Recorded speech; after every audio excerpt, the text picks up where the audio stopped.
Time now for the Friend Zone, where we invite one of our friends within the building, including one who's sitting next to me laughing, onto the show. Friend Zone? What's this, Fox and Friends? What is a Friend Zone? This is Laura Ingraham. What is this? She works here. She's also a radio talk show host and editor of Life Set, and my neighbor here in Washington, who I see all the time, wandering around the hood. Eating pizza the other day? Exactly. So a lot of Republican establishment figures are very upset about Trump, and I would say none more so than the Republican blogger, writer, whatever, from the Washington Post, Jennifer Rubin. She's been going after Trump. She said this on MSNBC the other day, and I just kind of wanted to get your response to it. Watch. I wish I could say that Ben Carson was the only person who didn't have experience in his area, but as you mentioned, Tillerson, we also have Terry Branstad, who is the ambassador to China. He's been the governor of Iowa. We have, and I like her, I think she's smart, Nikki Haley, terrific person, but she is going to the UN.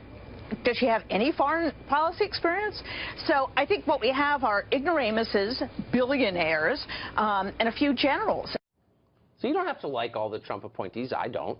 But there's a hostility there that you recognize from other Republicans in D.C. What's that about? She's the same type of person, bless her heart, who will say that anyone who's for enforcing our border is anti-immigrant. Right. Or anyone who's for examining trade deals where the American worker gets hammered is anti-trade. This is the facile construction of the establishment that just got drubbed in this election. And so, let's see, Wilbur Ross, one of the most successful investors in the world. Right. Steel and coal, he finds dying industries and revives them.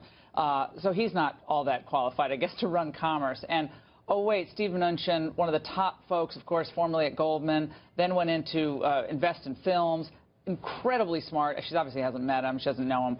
You go on and on, obviously, General Kelly, General Mattis. These are some of the finest people we have in America, let alone qualified to do their jobs. You know, Branstad, I don't know what to say about that. I'm sure not every pick is a complete home run, but we certainly had a lot of so-called experts over the last two administrations, both the Bush administration, that she is enamored of, and the Obama administration, that were the smartest people around as America got weaker and weaker and less powerful and more in debt. Right. So maybe it's time to give it a different who got try. weaker with Trump's election? People like Jennifer Rubin. Well, and that may be part of it. Blogging for the Washington. I guess we can't be as qualified as blogging for the Washington Post. So you are very tough and strong and assertive, but I saw you at lunch with your children, a couple of them, and I thought, there's another, you know, Laura's actually one of the sweeter people in Washington, and I wanted to highlight something you're doing. Yeah, secret. A charity that you're involved in. Tell us about it in Guatemala. Food for the Poor, which is actually operates in 17 different countries.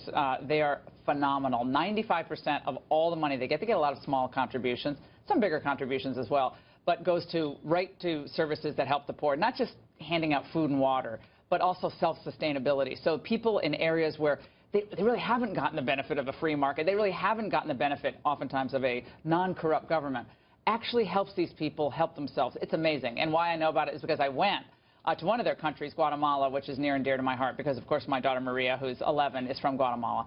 And so I brought her, and I went with Food for the Poor. I'm like, I got to see what y'all do. And so we went, and I'm like, I spent time both crying, smiling, laughing, and just absorbing the angels that walk among us. People who do the kind of stuff that, frankly, you and I don't do, but we give money and support it. From nuns who are like these frail 70-year-old nuns to young people, to people from the United States who go there and work. And I know a lot of people watching say, well, we have a lot of problems here. Of course we do. But sometimes the least among us actually aren't in our own backyard. Sometimes they're in other countries. And last time I checked, the Bible doesn't discriminate between people in your own country and people in other countries. True. So we're going to put this on our Facebook page. Foodforthepoor.com. Foodforthepoor.com. And you endorse it. Phenomenal group across the board. And the people who run it, it's very faith-based. Yes. But they work with people from all different types of NGOs. And, I mean, you know, you meet people and they just emanate goodness. Yes. These are those people. I love that, because there's so many bad charities, and to hear the good one. No. I love it. Thank you. Laura Ingraham, thank you. Great to see you. Great to see you. All right, take care.